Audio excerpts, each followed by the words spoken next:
Good evening, everybody. It's Tuesday, the 16th of April.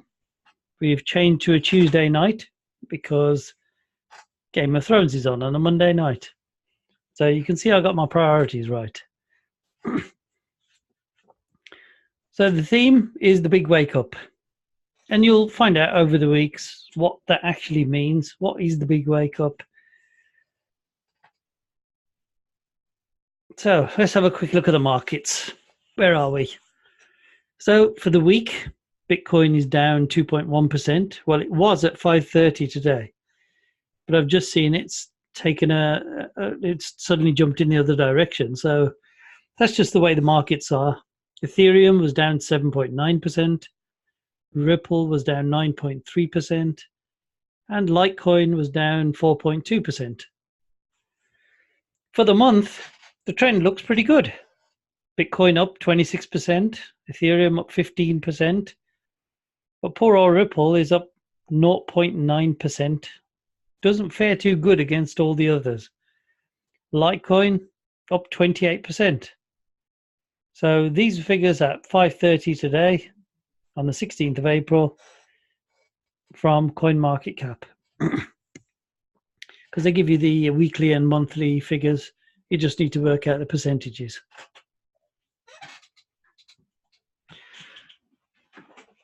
So, seeing as we're on the wake up theme, I thought I'd put a few interesting words in there. So the thing is, wake up, you're being told part truths that happen to fit. You know, you sort of told, if you take a whole story, then take out only the bits that you want to tell, you can make even the true parts of it sound like a complete lie. And that's what you have to watch out for, is what you actually get told. And so don't accept what mainstream media tells you. Don't accept what you read in the papers, magazines, whatever. I know it becomes more difficult to actually find the real truth about what's going on. But if you dig deep enough, believe me, you'll find it.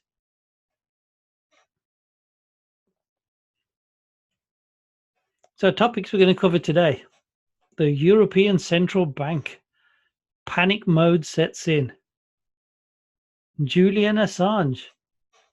Why now has he suddenly been booted out after 7 years? The Federal Reserve and our friend Mr. Trump. The central banks and how things really look. The next recession and how prepared are you? So the European Central Bank is in panic mode as the economy stalls.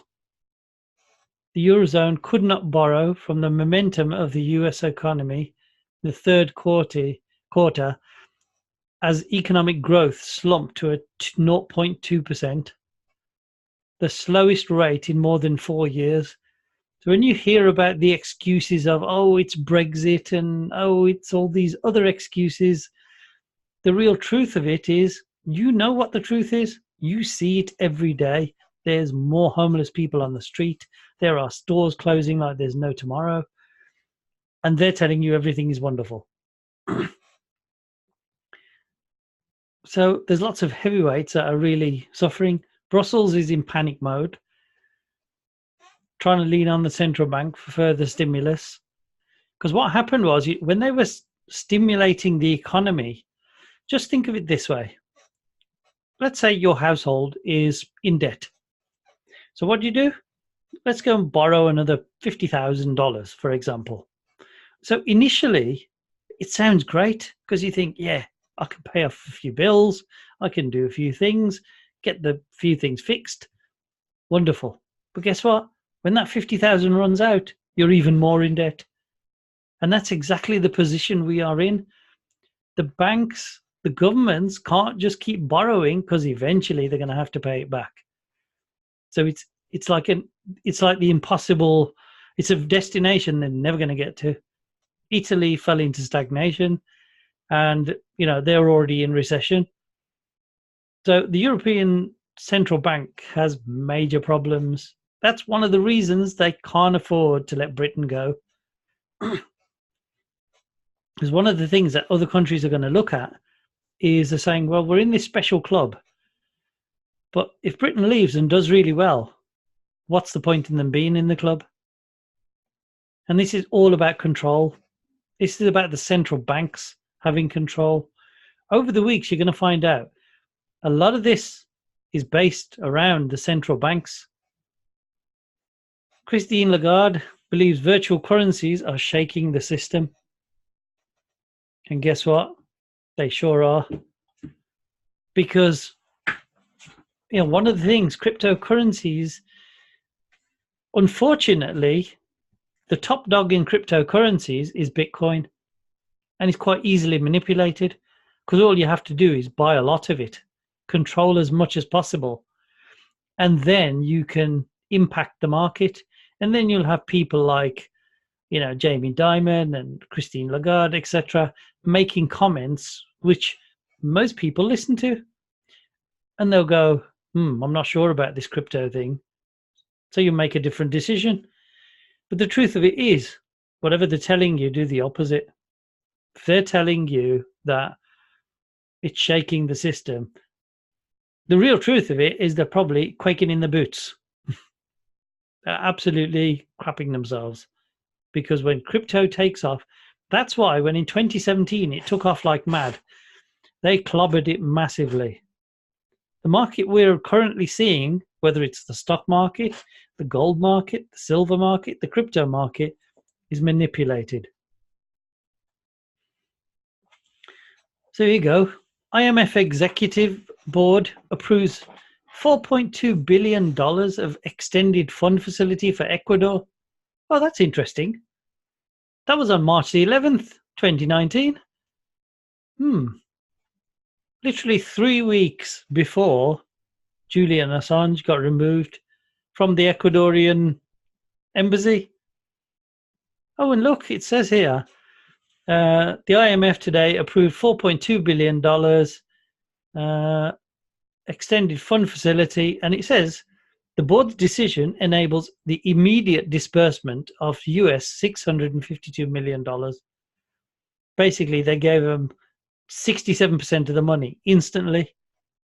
Well, I don't know about you, but I smell something else going on. So Ecuador's decision to allow the police to arrest Julian Assange inside its embassy on Thursday followed a fraught and acrimonious period in which relations between the government and WikiLeaks founder became increasingly hostile. But it's surprising how they suddenly got a loan just before. And the excuses you'll get is, oh, he was very messy inside the embassy and used to ride his skateboard and played football inside the small building, and all the other excuses you can think of. It says the whistleblower and his lawyers had made insulting threats against the country, accusing its officials of being. I didn't even bother reading that bit. So it's called a narrative. You write the story to make it fit. So then now they've come up with an excuse of why they got rid of him. But I just exposed probably one of the real reasons why it happened. Looked like a payoff to me. Here's another thing. This is what, global economy trends, a lot of these major places were predicting a 2020 global recession. If you look it up, go and Google it. And it says there's much speculation recently in the press about an impending global crash and the inevitable fallout it will cause. The author analyzes some of the reasons being given for some of the most well-known economists around the world and has some more bad news for us all. The predicted 2020 global recession might be optimistic. The predictions are now coming in thick and fast. It appears there is a foregone conclusion that 2020 is the date the crash 2.0 will wreak havoc once again. But here's the thing. Last time there was a recession, the banks got bailed out by borrowing money from the central banks. Well, once you've hit your limit, you can't borrow anymore. You can't just keep creating money from nowhere, because then your pound or your dollar is going to be worth 0.006 of a cent, which means it'll have no value whatsoever. So what's the solution? Well, let's have a look. What is the purpose of the Federal Reserve? Because don't forget, the US Federal Reserve is the reserve currency of the world. That's the one that controls 60% of transactions around the world. What's it actually? What is its remit? What is it supposed to do? And it says the Federal Reserve, often referred to as the Fed, is the central bank of the United States. It was created by the Congress to provide the nation with a safer, more flexible, and more stable monetary system and financial system. Federal Reserve was created on December 23rd, 1913. So that's what it's responsible for. A safer, more flexible, and stable monetary system. Is your money safe? Is it flexible? And is it stable? Well, it's lost 98% of its value. So I'd debate whether that's even correct. Good old Trump. Why is his picture here? Well, if you go back to the Federal Reserve, in the future I'll show you some tweets that he's put out. The Federal Reserve is now in a impossible position. They increased rates up to the point of 2.5%, even while the economy was doing really well in the USA. And then what they did was Trump started tweeting and calling them all sorts of things, saying they didn't know what they were doing. And suddenly they've changed their policy and they've stopped. They've stopped increasing interest rates. Why? See, the Federal Reserve is stuck. If it reduces interest rates, then they're at fault because they don't know how to control the monetary system. So if anything happens, it's their fault. If they increase rates and the system collapses, then again, it's their fault. So Trump almost has them in a vice grip, whichever way and the reason they can't do these things is because what Trump has done is he's brought back jobs and everything into the USA, and he's standing around jumping for joy, going, "Ha, we've done low employment, we've got the best GDP, we've got manufacturing coming back, we're doing trade deals with different countries." And if the Federal Reserve then hikes interest rates and the dollar collapses, whose fault is it? It's the Federal Reserve's fault. Whichever way the Federal Reserve goes, they get the blame, because Trump has brought the economy back from the brink.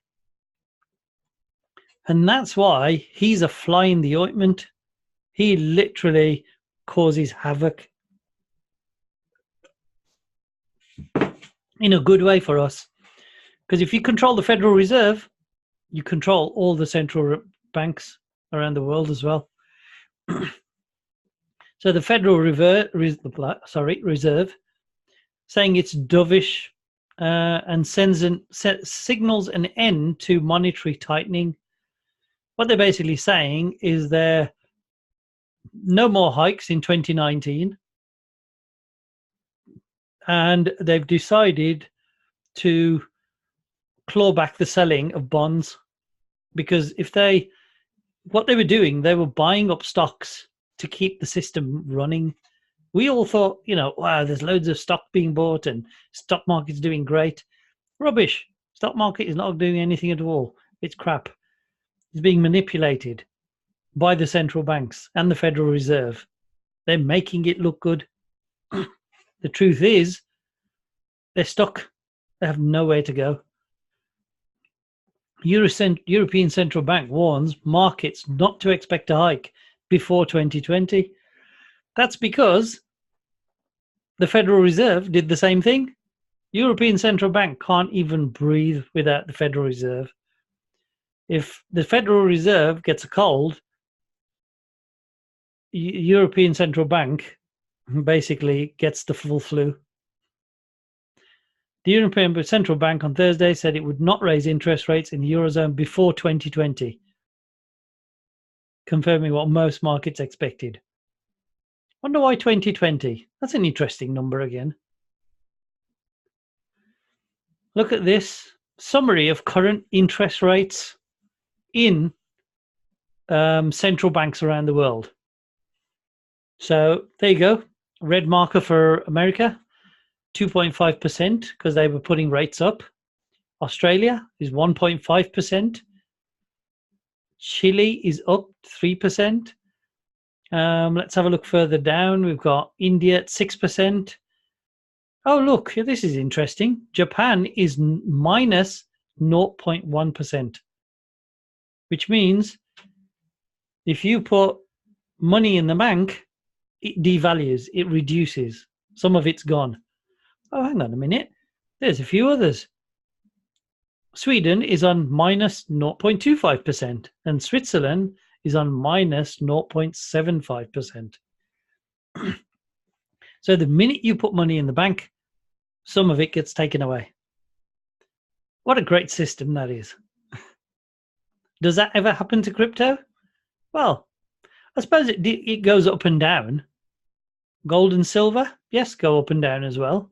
But guess what? If you take it over a longer term, then it's not in the same deep swamp that the rest of these banks are in.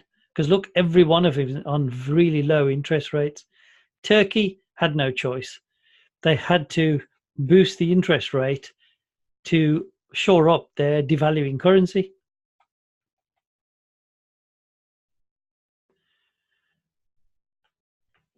So, ominous storm clouds warn of a worldwide recession. This is on April the 11th, 2019.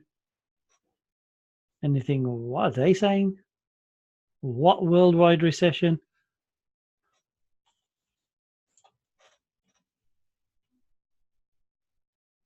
Come on.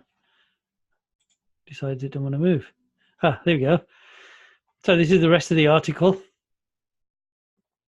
So the drumbeat of warnings about a looming worldwide recession is growing ever louder. According to the latest Brookings Financial Tiger Index, which track global economic recovery, growth momentum is declining in virtually all of the world's major economies. So faced with an increasingly synchronized global slowdown, policymakers must use a judicious mix of monetary and fiscal measures to recommit to broader reforms of product, labor, and financial markets. So there is a recession coming. I think what has happened is, if I give you the timeline of what I've found out so far, was the Federal Reserve, which is a central bank, and all the other central banks work together. We all know they're controlled by a certain number of families. The easy solution would be to have a recession in 2020, a global recession in 2020, and then blame Trump for it. Because it's easy. What you do is you push interest rates up and then blame Trump for it. But Trump is a spanner in the works. He's come in. He's totally turned America around. Now they can't blame him for it. So that recession for 2020 has been put on hold. Now, I'm not sure whether it could happen. Anything could spark it off. Absolutely anything. But this is really what's happening around the world. So here's the thing. Politics is boring. They want you to switch off.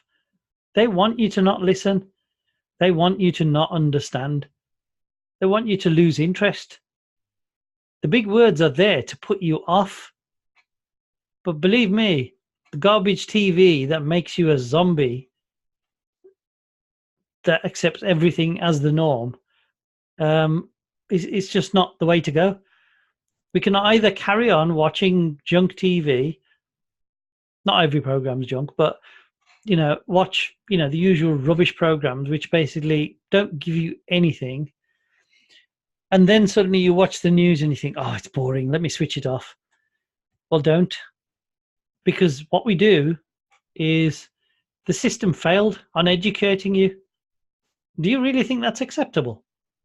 They educated you on rubbish, on stuff that is totally irrelevant. King Arthur had X many wives and he chopped their head off. And I mean, who really gives a monkeys? Who cares? The point is, what you need to know is fiscal responsibility, understanding finance, understanding how governments work. They don't need to spend one lesson every week about it. One lesson a month would be enough to give you an education, enough to think, I understand it better. But it's easier to control, to be blunt, stupid people. If you create a load of stupid people, they're so much easier to control. And that's the truth of it. So wake up and take action. It's your country. Have a voice and have an opinion. Don't just accept what everybody tells you. Question everything. Ask questions, research. The current system will not change until people wake up. If you're awake, then you need to share this video, because we need to wake up as many people as possible. And if you go and Google the yellow vest movement in France, they're protesting about exactly the same things we should all be protesting about, which is how comes we work like mad and we still never get anywhere? And the truth is because the system is rigged in so many ways.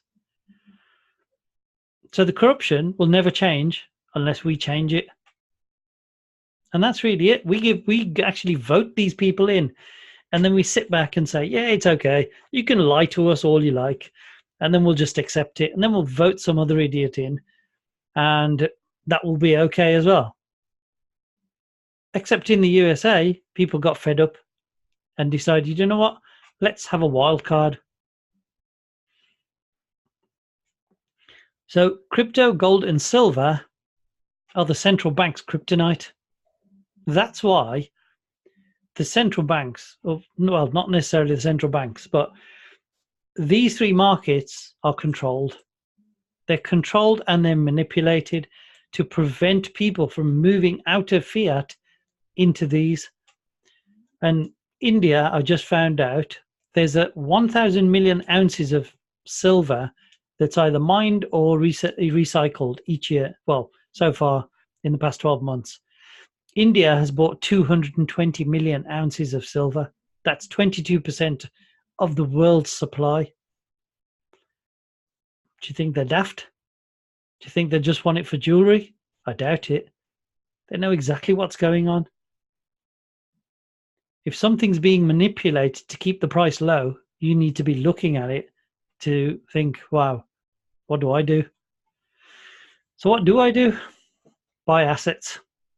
Gold, silver, crypto, do your own research. Buy whatever you feel comfortable with. Because one thing I can tell you, the collapse is on the way. And all the indicators are pointing that way. Start planning now and buy small amounts of assets as often as possible. I mean, silver is currently about $15 per ounce. So we're not talking huge amounts, but it's good forward planning to have something rather than nothing at all.